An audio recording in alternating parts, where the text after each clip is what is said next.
बिस्मिल्लाहिर्रहमानिर्रहीम। अस्सलामुअलैकुम रहमतुल्लाहि वबरकातुहू। सिंपलिसिटी ऑफ इस्लाम में आपको खुशामदीद कहते हैं। आज हम हज़रत यूसुफ अलैहिस्सलाम के ऊपर बात करेंगे कि किस तरह उनके भाइयों ने उनको कुएं में डाल दिया और कैसे वो मिस्र पहुँचे। हज़रत याकूब अलैहिस्सलाम के 12 बेटे थे। हज़रत यूसुफ अलैहिस्सलाम 11वें नंबर पर थे।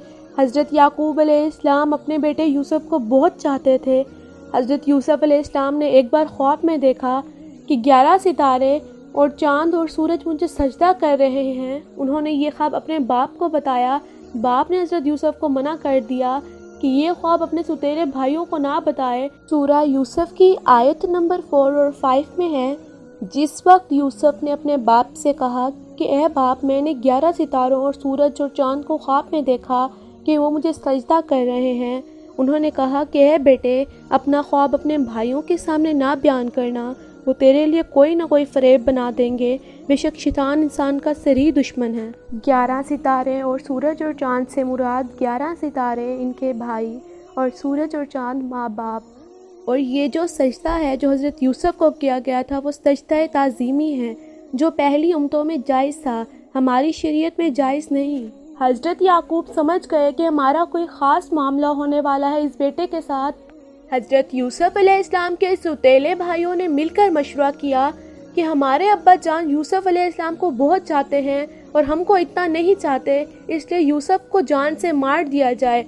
लेकिन इनमें से एक ने कहा कि जान से मत मारो, बल्कि यूसुफ को ऐसे कुएं में फेंक दो जिस पे पानी ना हो। सब ने मिलकर ये बात तय कर ली। ये सब भाई अपने बाप के पास आए और कहा कि आप यूसुफ को हमारे साथ खेलने के लिए भेज दें। इनके बाप हज़रत याकूब अलैहिस्सलाम ने कहा कि मुझे डर है कि कहीं तुम खेल में लग जाओ और कोई भेड़िया जंगल में इसको खा जाए। भाइयों ने कहा कि हम एक ताकतवर जमात हैं, ऐसा कैसे हो सकता है। आखिर बाप ने हज़रत यूसुफ अलैहिस्सलाम को भाइयों के साथ भेज दिया। भाइयों ने इनको साथ ले जाकर एक अंधेरे कुएं में फेंक दिया और रात को रोते हुए घर वापस आए और कहा कि अब्बा जान, हम आपस में दौड़ लगा रहे थे और यूसुफ हमारे सामान के पास बैठा था कि एक भेड़िया आया और उसको खा गया। एक कुर्ते पर खून लगाकर बाप को दिखाया। बूढ़े बाप क्या करते, सब्र किया, खामोश हो गए, लेकिन बेटे की जुदाई में रोते रहे। जिस कुएं में हज़रत यूसुफ अलैहिस्सलाम को फेंका था, उसके करीब एक काफिला आया। उन्होंने पानी निकालने के लिए डोल कुएं में डाला। देखा कि एक खूबसूरत लड़का कुएं में है, उनको बाहर निकाल लिया। और जब काफिला मिस्र पहुंचा तो वहां पर मिस्र के बादशाह ने इन काफिले वालों को थोड़ी कीमत देकर खरीद लिया और अपनी बीवी जुलेखा से कहा कि इसको पालो, हो सकता है कि हम इसको अपना बेटा बना लें। हज़रत यूसुफ अलैहिस्सलाम जवान हो गए। इनकी खूबसूरती और चाहतों अक्लमंदी और बढ़ गई। जुलेखा अजीज मिस्र की बीवी इन पर फरीफ्ता हो गई और इनको इनके नफ्स की जानिब से फिसलाने लगी। एक रोज़ उसने कमरे के सारे दरवाजे बंद कर दिए। हज़रत यूसुफ अलैहिस्सलाम ने ये हालत देखी तो खुदा से पनाह मांगी और दरवाजे की तरफ भागे। जुलेखा ने पीछे से आपकी कमीज़ पकड़ ली, जिससे कमीज़ फट गई। इस वक्त अजीज़ मिस्र यानी जुलेखा का शोहर भी दरवाजे पर आ गया। जुलेखा ने उल्टा इल्ज़ाम हज़रत यूसुफ अलैहिस्सलाम पर लगाया और अपने खावंद से कहा कि ये शख्स तेरी बीवी की बेआबरूई करना चाहता था, जिसकी सज़ा इसको मिलनी चाहिए। हज़रत यूसुफ अलैहिस्सलाम ने कहा, मैं बेगुनाह हूँ, बल्कि ये औरत मुझको फिसलाने की कोशिश कर रही थी, मगर खुदा ने मुझको इससे बचा लिया। आखिर ये मामला काजी के पास पेश हुआ। काजी ने हज़रत यूसुफ अलैहिस्सलाम से सफाई के लिए गवाह तलब किए। हज़रत यूसुफ अलैहिस्सलाम ने कहा कि अजीज़ मिस्र का एक नन्हा और मासूम बच्चा ये मेरी गवाही देगा। ये इस वक्त मौजूद था, ये सच्ची गवाही देगा। नन्हे बच्चे ने कहा कि अगर कमीज़ आगे से फटी हुई है तो यूसुफ मुजरिम है, अगर कमीज़ पीछे से फटी हुई है तो यूसुफ सच्चे हैं और जुलेखा झूठी हैं। जब हज़रत यूसुफ अलैहिस्सलाम का कुर्ता देखा गया तो वो पीछे से फटा था। अजीज़ मिस्र ने हज़रत यूसुफ से कहा कि इस बात को जाने दो और जुलेखा से कहा कि तू माफ़ी मांग, हकीकत में तो तू ही कसूरवार है। इस वाक़े की खबर सारे मिस्र में फैल गई और औरतें आपस में बातें करने लगीं कि जुलेखा अपने गुलाम को चाहती है। जब जुलेखा को इसका इल्म हुआ तो उसे अपनी बदनामी का ख्याल आया। उसने तरकीब सोची, वो ये कि इसने मिस्र की औरतों की दावत की और सबके हाथों में एक एक छुरी और एक एक फल दे दिया। और इसी वक्त हज़रत यूसुफ अलैहिस्सलाम को वहाँ ले आईं। औरतों ने जब हज़रत यूसुफ अलैहिस्सलाम की हुस्न और जमाल और ख़ूबसूरती को देखा तो वो सब अपने होश में ना रहीं और छुरियों से बजाय फलों के अपने हाथों को काट लिया।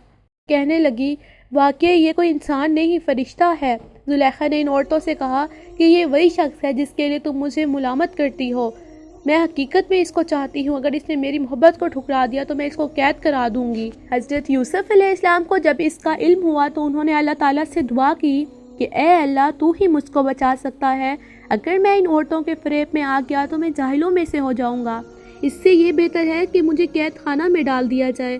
اللہ تعالیٰ نے حضرت یوسف علیہ السلام کی دعا قبول کی اور وہ جیل میں ڈال دیے گئے۔ حضرت یوسف علیہ السلام سے پہلے جیل میں 2 قیدی اور بھی تھے، ایک شاہی باورچی اور دوسرا بادشاہ کو شراب پلانے والا ساقی۔ ان کے خلاف الزام تھا کہ انہوں نے بادشاہ کو زہر دینے کی کوشش کی ہے۔ حضرت یوسف علیہ السلام جیل میں قیدیوں کو اللہ تعالیٰ کی باتیں بتاتے رہے اور خدا کا پیغام پہنچاتے رہے۔ ایک دن یہ دونوں قیدی حضرت یوسف علیہ السلام کے پاس آئے اور انہوں نے کہا کہ ہم نے ایک عجیب خواب دیکھا ہے۔ ساقی نے کہا کہ میں نے دیکھا ہے کہ بادشاہ کو انگور کی شراب پلا رہا ہوں۔ باورچی نے کہا کہ میں نے دیکھا ہے میرے سر پر روٹیاں ہیں، پرندے ان کو نوچ نوچ کر کھا رہے ہیں۔ یہ خواب بیان کرنے کے بعد انہوں نے حضرت یوسف علیہ السلام سے اس کی تعبیر پوچھی۔ حضرت یوسف علیہ السلام نے بتایا کہ ساقی تو جیل سے چھوٹ جائے گا اور پھر بادشاہ کی ملازمت میں جا کر اس کو شراب پلائے گا اور باورچی کو سولی پر چڑھا دیا جائے گا اور اس کی لاش کو جانور کھائیں گے۔ ایسا ہی ہوا، اللہ تعالیٰ نے ساقی کو رہا کرا دیا اور باورچی کو سولی ہو گئی۔ حضرت یوسف علیہ السلام ان کے بعد بھی سالوں جیل میں رہے لیکن کسی کو ان کی رہائی کا خیال نہ آیا۔ اتفاقاً ایک مرتبہ مصر کے بادشاہ نے خواب میں دیکھا کہ 7 دبلی گائیں 7 موٹی گایوں کو کھا رہی ہیں اور 7 ہری اور 7 سوکھی ہوئی بالیں دیکھیں۔ بادشاہ نے اپنے درباریوں سے اس کی تعبیر پوچھی مگر کوئی بھی صحیح جواب نہ دے سکا۔ اس موقع پر ساقی کو یاد آیا کہ اس نے اپنا خواب حضرت یوسف علیہ السلام سے پوچھا تھا۔ حضرت یوسف علیہ السلام کا جواب بالکل صحیح ہوا تھا۔ اس نے کہا کہ جیل میں ایک شخص ہے جو خواب کی صحیح تعبیر بیان کرتا ہے۔ بادشاہ سے، جس کو عزیز مصر کہتے تھے، اجازت لے کر وہ جیل گیا اور حضرت یوسف علیہ السلام سے سارا واقعہ بیان کیا۔ حضرت یوسف علیہ السلام نے فرمایا کہ 7 سال ملک میں خوب غلہ پیدا ہوگا اور 7 سال سخت قحط پڑے گا اور پھر 1 سال آئے گا جس میں خوب بارش ہوگی اور گلہ پیدا ہوگا۔ جب اس شخص نے بادشاہ کو جا کر یہ خبر سنائی تو اس نے کہا کہ حضرت یوسف علیہ السلام کو بلایا جائے۔ جب وہ دوبارہ حضرت یوسف علیہ السلام کے پاس گیا اور بادشاہ کا پیغام سنایا تو آپ نے فرمایا ان عورتوں کا کیا حال ہے جنہوں نے اپنے ہاتھ کاٹ لیے تھے، بے شک میرا رب ان کے مکروہ اور فریب سے واقف ہے۔ بادشاہ نے ان عورتوں کو بلا کر پوچھا تو انہوں نے کہا کہ ہم نے حضرت یوسف علیہ السلام میں کوئی برائی نہیں دیکھی۔ یہ دیکھ کر زلیخا بھی بولی کہ اب جب کہ حق ظاہر ہو گیا ہے، سچ بات یہ ہے کہ میں نے ہی حضرت یوسف علیہ السلام کو برگلایا تھا، وہ تو سچے ہیں۔ انشاءاللہ آئندہ ویڈیو میں ہم بات کریں گے کہ حضرت یوسف علیہ السلام کو بادشاہت کیسے ملی اور ان کے بھائیوں سے ملاقات کیسے ہوئی۔ امید ہے آپ کو ویڈیو اچھی لگی ہوگی۔ لائک کریں، کامنٹ کریں، شیئر کریں، سبسکرائب کریں۔ شکریہ۔